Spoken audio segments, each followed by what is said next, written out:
This is the Realty Classroom Podcast, episode number 145. How to beat out a top producer for a listing. Are you a real estate agent with an entrepreneurial spirit who wants to turn your job into a business without sacrificing your lifestyle, but you just can't seem to find the right plan or any plan to help you get there? Well, then, hey, you are definitely in the right place. I'm Danny Griffin, the founder of the Realty Classroom and the host of this podcast. Now, to help you take immediate action to get started in a better direction if you're new, or maybe reoriented if you've been in the business a while, I've created a free strategic plan for you that's waiting at freeagentgift.com. That's freeagentgift.com. And I am also adding a free 30-day challenge to try to get you going in just a slow drip email campaign for a lousy 30 days to see if I can help you get more strategic. You need a plan. Otherwise, you're going to flounder in this business for a long time and be stressed out if you're a top producer. I know, because I've been a beginner and I still am a top producer. But I'm going to talk about us today. How to beat out a top producer for a listing. I know, controversial subject, but I'm throwing it right on the table so I get everybody's attention. Everybody who's a rookie who thinks they can't take on the veteran listing agent and they're so scared and, oh, that person dominates the market. That's wrong. Next thing is all you top producers who get used to thinking I can't be beat. You're wrong. Okay. So let's go down the points here. Hey, top producers, you know what the problem is? You already know everything, don't you? So I know, and I can say this because, like I said, I've lived this. There are times when I decided that there was a certain way to become a top producing listing agent, and that's what I did. And I knew it, right? And that's what I did. And I hyper-focused on that. I'm not going to say because I've always been a learner, and if you listen to this podcast, you understand that I'm a learner. I've always been learning, but I will tell you that I don't think I was critically learning. And this is what I learned in college. My biggest takeaway in college was to learn to be a critical thinker, meaning you just don't get an idea and look for only the corroborating evidence. You question it, you criticize it, you critique it, and you think about alternatives. That way you're always and forever improving. It's that Japanese philosophy of Kaizen, this slow and steady improvement over the course of time. And it never ends. So top producers that I've coached, I mean, especially you guys out there listening, I know the testosterone, he said, gets in the way and you get all fired up and you already know this and you don't want to be told anything. Oh, yeah, I do this already. Oh, yeah, I know that already. I can tell you as a coach how many times I have heard that line. It's absurd. If you've ever said that to any coach or anybody, take a big bucket of smelling salts and stick them under your nose and breathe deeply and wake up. We don't know everything any day or ever because there are so many variables in business that change that there are things that need to be dealt with every day, every week. I mean, even this week, I am exhausted. I've been doing a lot of learning. I'm expanding my brokerage across the country and even into Canada. And it's a lot of work, and I need to learn a lot. I need to go back to some basic learning. There's a couple states where I'm personally going to get the broker's license. I'm back taking some classes. So you're always learning. And what you're learning along the way is, wow, I thought this worked a certain way, and it doesn't exactly work that way. So it's amazing how, and again, when I learn as a top producer, the great news is I'm learning how to simplify. It's not getting more complex. It's getting simpler the more I learn. So if you're trying to compete with one of us top producers, be aware that many of us think we already know everything. The next thing is top producers will sell largely on resume. So if you were going to pick a fight in a listing presentation with somebody, know that the competition that's the top producer, the big cat on the street or in that area, they're going to sell largely on their resume. And they're right. They have a big resume. I could roll one down the street, 21 years long. And so a lot of the time we'll rely on that. And in the past, I would have. And I was taught to do that too. You go in with this big laundry list and all these testimonials and me goes the song, right? Now, if a seller only had the top producer in front of them, well, then they might be convinced or might perceive, that's a key word here, they might perceive that that resume is the harbinger of good things to come, that if they hire this person, they're going to get some sort of a result of success, right? And that may or may not be the truth. But that just know that that top producer who has that resume and has tipped, quote unquote, the Malcolm Gladwell tipping point, they've tipped. There's a perception in that marketplace that this person does a lot of business. And by the way, when you're trying to quantify what a top producer really is, before you talk yourself out of it, go into MLS, look at how many sales that person, listing sides, that person did last year, and look at the percentage of transactions and money that they were of that entire area. It's ironically quite small. I mean, a massive amount in a rural area that I saw one time was bordering on 10%. That leaves 90% of the rest of the business for a bunch of other people. So stop having these ideas that top producers already, quote unquote, dominate. It's just not true. It's a big, huge myth that you can really fix in one search through the MLS, okay? So remember, they're going to go in and they're going to sell largely on that. And you don't have that, especially if you're new. I'm going to talk to you if you're brand new. I mean, I'm hiring a lot of new agents, and I'm telling this to them. You can pick a fight with anybody with a system. Oops, I cheated. Gave you a little bit of a lead time, right? The next point is, they will also rely heavily on brand. I can't tell you how many top producers have swallowed the hook whole on the brand that they work for. And don't get me wrong, I think a lot of the brands in this business are wonderful. I have a lot of respect for Sotheby's elegance to be this sort of elegant company that's been around since forever. I mean, a long time, hundreds of years as an auction company, and they have polished the crap out of that brand. And I like it myself, right? But I also like to compete with it, because I know that agents that are at that company or others rely too heavily on the brand.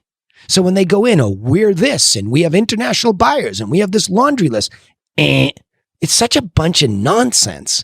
It's ridiculous. So it becomes, see, what I'm setting you up to understand is that the way I used to think and the way a lot of top producers still think, you have this perception that we are this undefeatable Goliath, and that everything that we do is so precise and amazing. And that is not true.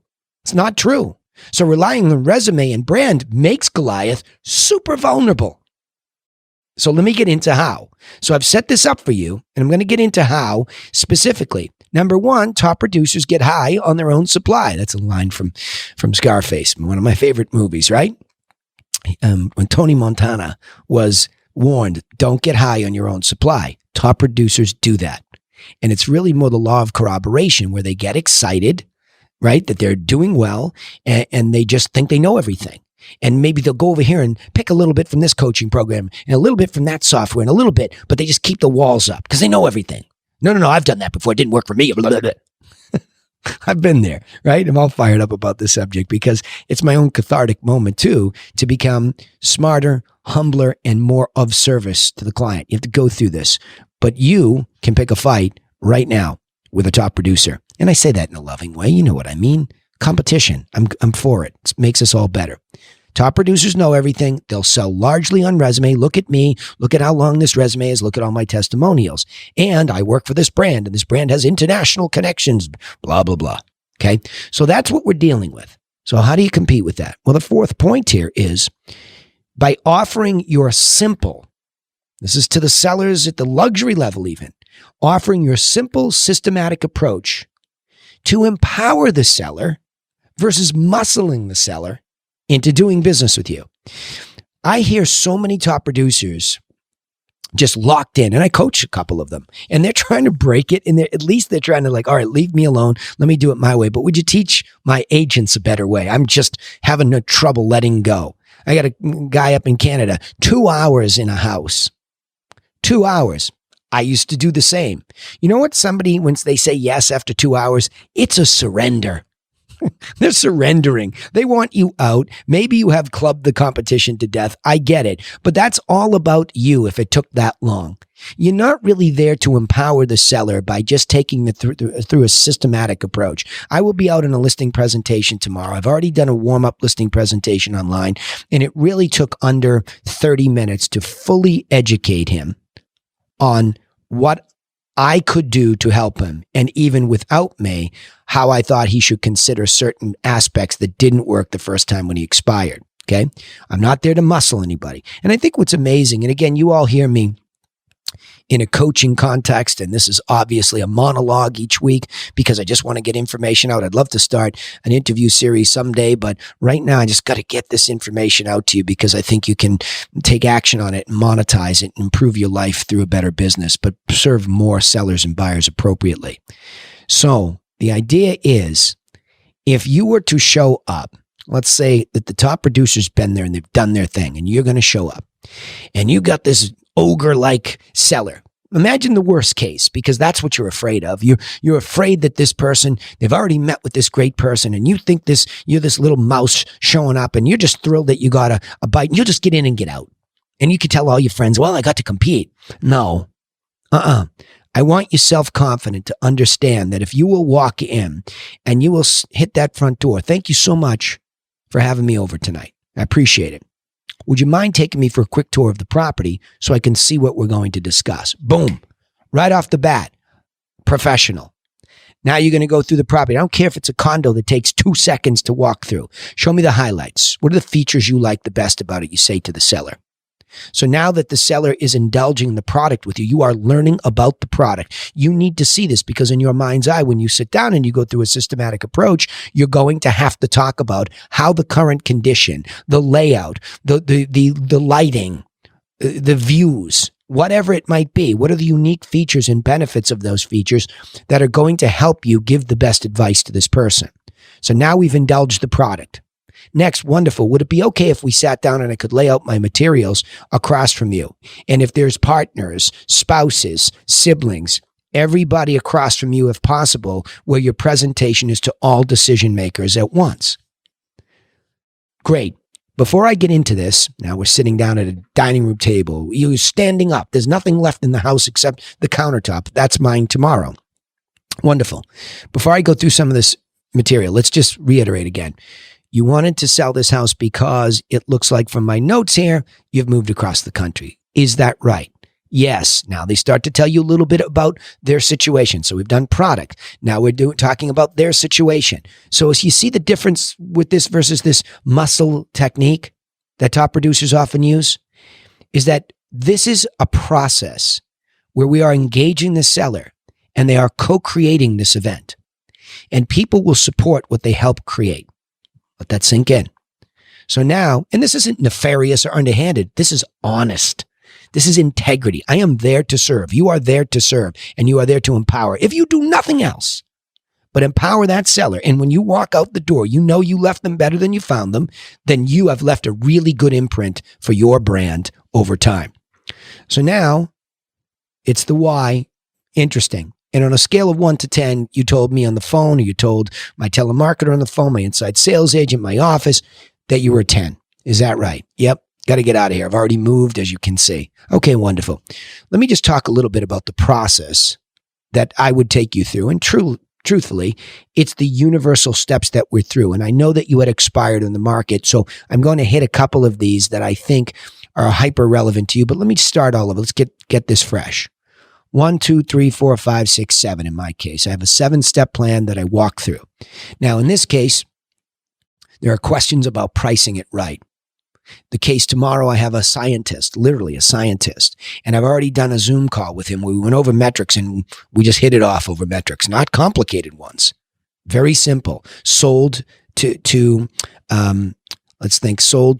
asking price ratio so that we could see what the ratio was. 5 or so of the last comps where we could see really what was happening, because Boston in this area had shifted down, but we could find 4 that were just below him and that he looked better than. So we had a floor. So we had real metrics that we talked about.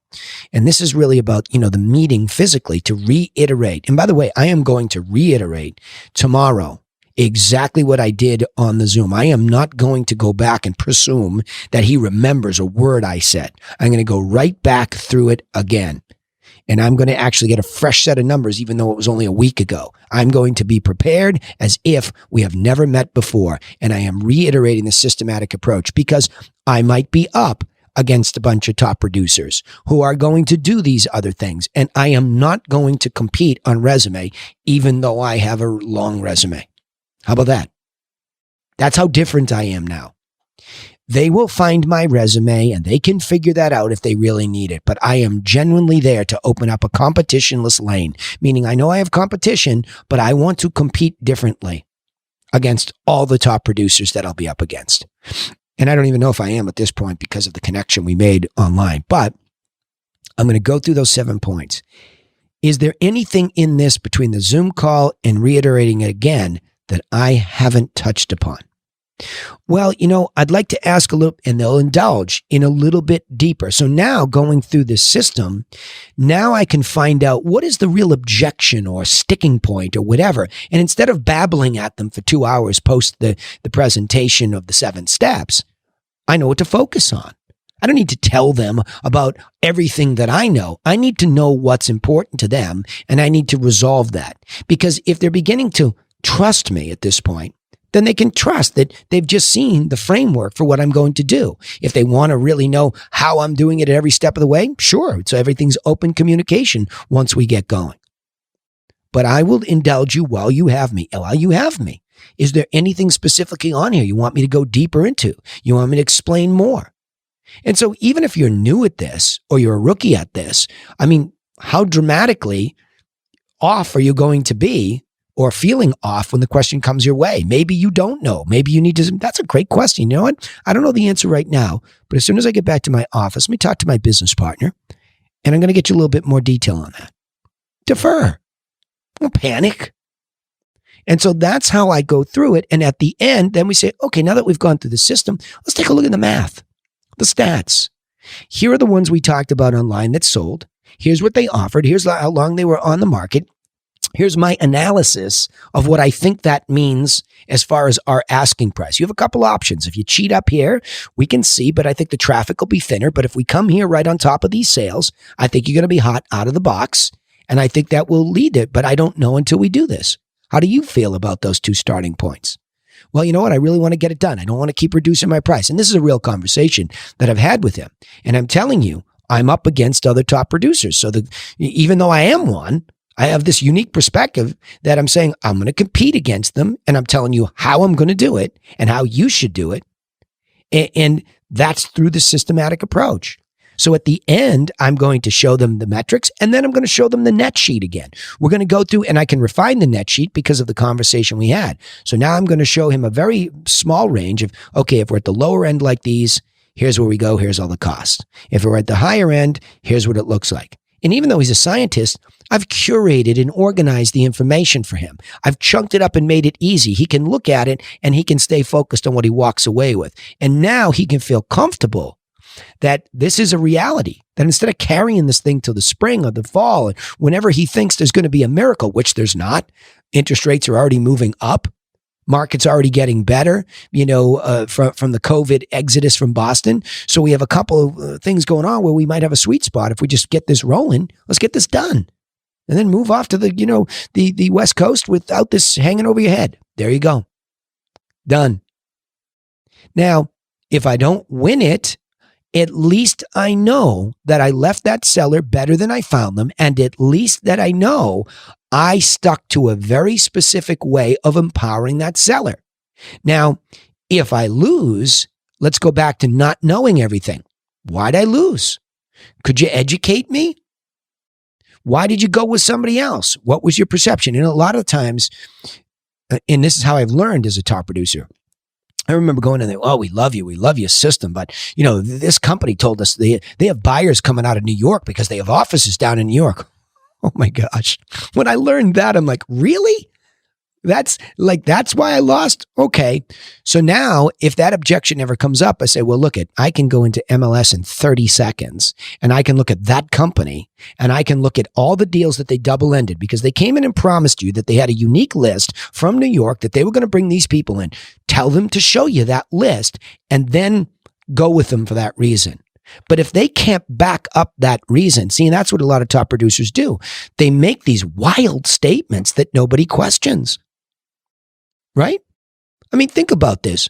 When a seller goes to hire a listing agent, they're hiring somebody to really just organize the information, price it right, negotiate it well for them, figure out what's wrong, communicate openly. That's what happens. But all these top producers are saying, well, I can get you a buyer here and there. It's not always true, because if it was, the stats would play it out. You go into MLS, you would find out that the top producers double-ended like 80% of their properties. And that's not the case. Even the best of the best, maybe in some areas I've seen like as high as they'll double end 20 or the company itself 25%. I think that's a little slippery. This coming soon thing is a little bit slippery, folks, in a hot market, right? A lot of people not taking it out to the full market. So when you start to see some broker or brokerage cheating towards 25% double-ended deals, meaning they listed it and brought the buyer, I'm telling you, I think that they're, I'll leave it at that. You get the point, right? Because when you open it up to the market is so much more vast than one single agent, one agency, that the likelihood is that, last time I checked the stats in Boston and Cape Cod, in both places, about 88% of the time, one company listed it and another had the buyer. 88% of the time. Let that sink in. So stop thinking that these people bragging about brand and resume and all this, they're doing something so miraculously outside of what you could do that they're dominating because of this miracle thing and this rabbit they pull out of the hat. Not true. Fact is different. All right, let me summarize this. Weird subject for a top producer to give to you, but I am.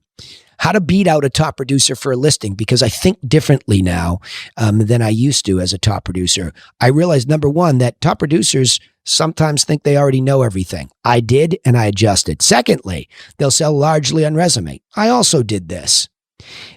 And then they rely too heavily on brand. I also did that, bragged about my company too much. But when I really started to learn, and I really just, I reset everything on one fundamental principle. Be of service at the highest level to the seller and, of course, the buyer. And in my brokerage, of course, the agent. I just start with that. Be of service at every point that you meet them, in your marketing, in your telemarketing, in your face-to-face presentations, in your client care management, in your closing coordination, in your past client community follow-up. Everywhere be of service. And once I started there, I began to realize that the best way to do that was to offer a simple, systematic approach to empower the seller and buyer versus muscling them into doing business with me. Okay? So remember that. That's how you compete with a top producer. And if you are a top producer, that's how you create a better version of yourself. All right, let me summarize it this way. If you're worried about competing with top producing real estate agents or teams, don't be. Most top producers are hard chargers who have stopped learning long ago. And I mean that. They think they are, but they stopped, I know as a coach, about how to simplify and serve better. That's the point. They're not trying to simplify. They're looking for complex solutions and bleeding edge stuff, and they forget how to serve better. And they rely largely on resume and brand to muscle sellers into the perception that they are the best. However, you can thwart all of that by empowering a seller. To understand the truth about how listing and selling that property really works. All right. Remember, you can take immediate action and get started in the right direction if you're new, or a better direction if you're a veteran, with a copy of our free agent plan. It's waiting for you over at freeagentgift.com. That's freeagentgift.com. Also, don't forget to subscribe to the podcast on iTunes, Spotify, or wherever you listen. We'd also appreciate it if you would comment on our posts. We know what you're thinking, and we can further help you and empower you directly if you'll engage us. Hey, thanks for listening, but you know how I'm going to sign off if you listen to these on a regular basis. Nobody's coming for you. Nobody. So go get to work on your own business, and I'll be here in the next episode to help you do just that. Thanks again.